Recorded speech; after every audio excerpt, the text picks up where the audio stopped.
Copyright case OS number 234 of 2021. Complainant SR Publishers accused on Vasudev Ganta. Yes, proceed. Your Honor, na client SR Publishers దేశంలో కల్లా ఒక leading publishing house 50 సంవత్సరాలుగా దేశ సాహిత్య సంపదకు ఎంతో కాంట్రిబ్యూట్ చేశారు. యువర్ ఆనర్, నా coming to the point, the issue here is Vasudev అనబడే ఇతను నా క్లయింట్ ఇంటెలెక్చువల్ ప్రాపర్టీ అయిన Astitva which is the best sold novel దాన్ని కాపీ కొట్టి స్క్రిప్ట్ గా మార్చి ఒక సినిమా తీశాడు. That is not all your honour. ఇంకో 2 పుస్తకాలను కూడా కాపీ కొట్టి అలాగే స్క్రిప్ట్ గా మార్చి బాలీవుడ్ లో ఒక ప్రొడక్షన్ హౌస్ కూడా అమ్మేశాడు మిస్టర్ వాసుదేవ్. ఈ కథలు రాసింది మరెవరో కాదు, 1970లో తన రచనలతో ఈ దేశాన్ని ప్రభుత్వాన్ని కదిలించిన Bengal Telugu legendary writer Shyam Singha Roy. Originals తాలూకు కాపీస్ మరియు వాసు కాపీ కొట్టిన స్క్రిప్ట్ నేను కోర్టుకి సబ్మిట్ చేస్తున్నాను. Please.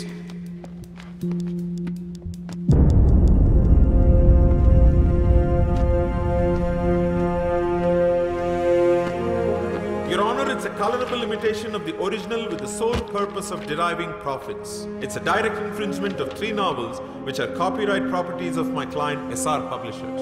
So now on behalf of my client under section 63 of the Copyright Act 1957, I hereby demand accused Mr. Vasu ki 5 ఏళ్ల జైలు శిక్ష మరియు 10 కోట్ల జరిమానా, అలాగే తన కాపీ కొట్టి తీసిన సినిమా రెవెన్యూ నుంచి 50% షేర్ నా క్లయింట్ కి ఇప్పించాలని కోర్టు వారిని కోరుతున్నాను. That'll be all for now, Your Honor. Thank you so much.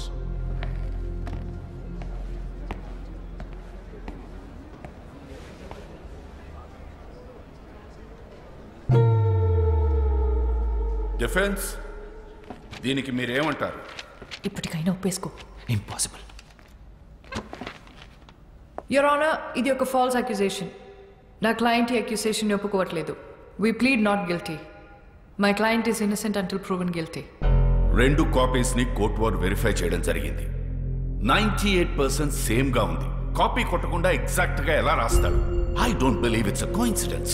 తను తప్పు చేసాడు అనడానికి కోర్టుకి ప్రైమా ఫేసి ఎవిడెన్స్ సరిపోతుంది. Then how do you defend and prove your innocence? Sir, అవి సేమ్ ఎందుకునే నాకు తెలియదు. నాకు తెలిసింది ఒకటే, నేనే పుస్తకాలు చదివి నా కథలు రాసుకోలేదు. నా కథలు నా సొంతం. నేను అబద్ధం చెప్పట్లేదు. కావాలంటే లై డిటెక్షన్ టెస్ట్కి నేను ready. What? No no no no, ఇదేం సినిమా కాదు. నువ్వు అడగానే లై డిటెక్షన్ టెస్ట్ ఇచ్చుకోవడానికి. యువర్ ఆనర్, పోనీ ఆ పనే చేద్దాం, అందరికీ టైం సేవ్ అవుతుంది. Let's go ahead with the lie detection test. Defence? That is the request from the defense, sir. Okay. Section 45 selection of evidence కింద ఫోరెన్సిక్ డిపార్ట్మెంట్ వారిని mister Vasudev మీద లైట్ డిటెక్షన్ టెస్ట్ చేయడానికి అనుమతిస్తుంది.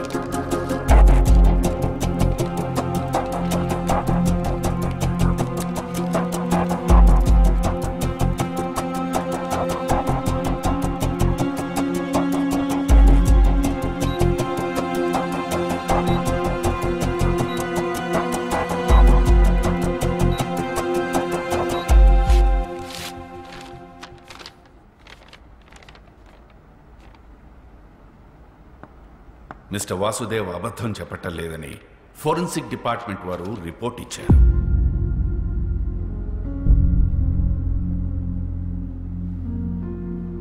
యువర్ ఆనర్, లై detection test ని corroborative evidence గా తప్ప complete evidence గా తీసుకోలేదు. I'm sure the defence is well aware about this. లై డిటెక్షన్ టెస్ట్ ని చీట్ చేయగల టెక్నిక్స్ కూడా లేకపోలేదు. ముద్దాయి సరైన సాక్ష్యాధారాలతో తను నిర్దోషులని ప్రూవ్ చేసుకోవాల్సి ఉంది. ఇంకా అప్పటి వరకు మిస్టర్ వాసుదేవ్ మీద ఉన్న చార్జెస్ అలానే ఉంటాయి. That's all your honour. Your honour, అది నిరూపించుకోవడానికి మాకు ఇంకాస్త టైం కావాలి. To look deep into the issue and gather more evidence. I also request for an unconditional bail for my client. Your honour, I object to the unconditional bail. Overruled. Mister Vasudev కి ఈ court unconditional bail ఇవ్వడం జరిగింది. అలాగే further evidence submit చేయడానికి defence వారికి 3 రోజుల గడువు ఇవ్వడమైంది. Till then the court is adjourned. నేనైతే కాపీ కొట్టాడనే నమ్ముతున్నాను. ఇవాళ రేపు యంగ్ ఫిల్మ్ మేకర్స్ అందరికీ ఇన్స్పిరేషన్ అనే పేరుతో వేరే వాళ్ళ కథలు తోపేయడం అలవాటైంది. ఇలాంటి వాళ్ళకి అనవసరంగా బెయిల్ ఇచ్చి ఎంకరేజ్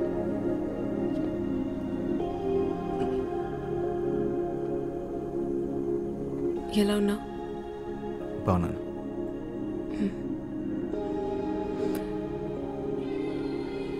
ఆ షర్ట్ నీకు బాగుంది. నీ షర్ట్ వేసుకోగానే అరెస్ట్ చేశారు.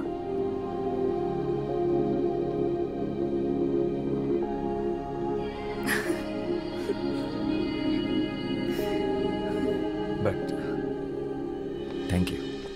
హలో, నీకు బెయిల్ ఇప్పించింది నేను. నాకు చెప్పు థ్యాంక్స్. ముందు నువ్వు నన్ను నమ్ము, అప్పుడు చెప్తాను. ఎలా నమ్మమంటా? నువ్వు రాసింది ఎగ్జాక్ట్గా బుక్స్లో ఉన్నట్లే ఉంటే? అదే నాకు అర్థం కావట్లేదు. మరి ఎంత సిమిలర్గా ఉంటాంటే.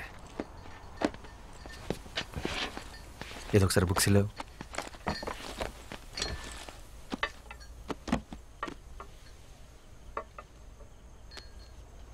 శ్యామ్ సింగ్ రాయ్. ఎస్ఆర్ పబ్లిషర్స్లో ఎస్ఆర్ అంటే సింగ్ రాయ్ అనుకుంటా. ఈ ఫ్యామిలీ గురించి నేను స్టడీ చేశాను. శ్యామ్ వాళ్ళ అమ్మ తెలుగు, నాన్న బెంగాలీ. వాళ్ళది లవ్ మ్యారేజ్. వెస్ట్ బెంగాల్లో సెటిల్ అయ్యారు. వీళ్ళు మొత్తం 4 బ్రదర్స్. అందులో ఆఖరివాడు శ్యామ్ సింగ్ రాయ్. వెస్ట్ బెంగాల్లో ఖరగ్పూర్ డిస్ట్రిక్ట్లో కాలికాపూర్ అనే గ్రామంలో జన్మించాడు శ్యామ్. తర్వాత కల్కటాలో చాలా famous writer and social activist అయ్యాడు. 1977 తర్వాత తనేమయ్యాడో ఎక్కడికి వెళ్ళిపోయాడో ఆ ఇన్ఫర్మేషన్ ఎక్కడా లేదు. ఒకవేళ చనిపోయింటే తన సమాధి కూడా ఎక్కడుందో ఎవరికీ తెలీదు. 1985లో మిగిలిన బ్రదర్స్ అందరూ ఒక మేజర్ కార్ యాక్సిడెంట్కి గురయ్యారు. చనిపోయిన 2 అన్నయ్యల పిల్లలే ఇప్పుడు ఆ కంపెనీని నడుపుతున్నారు. వాళ్ళని మీద కేసు పెట్టారు.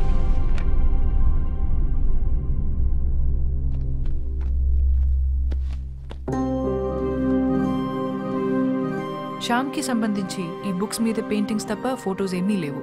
అండ్ వీళ్ళ మదర్ తెలుగు ఒరిజిన్ అవ్వడం వల్ల శ్యామ్ తెలుగు భాషలో కూడా ఎక్స్పర్ట్. చాలా బుక్స్ తెలుగులో కూడా రాశాడు.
నీ చెవులోంచి మళ్ళీ బ్లడ్ వస్తుందిరా?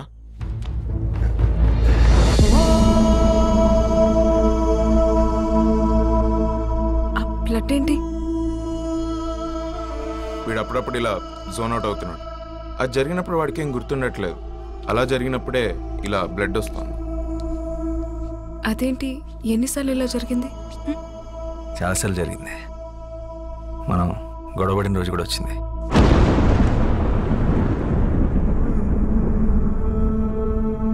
ఈ స్క్రిప్ట్ రాసినప్పుడు ఒకసారి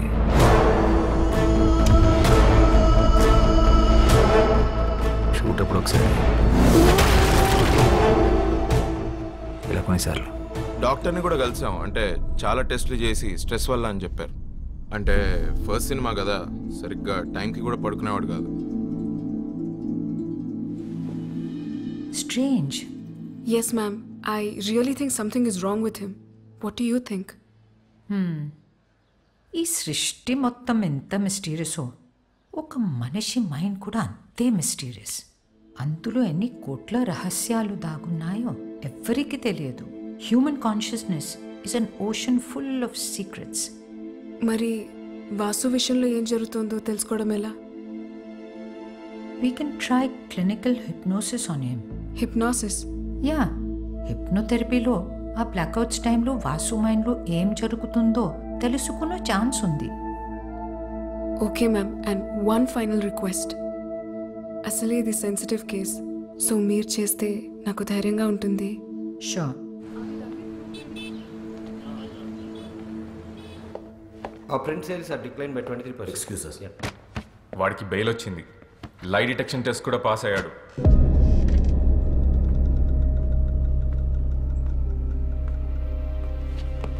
కాకు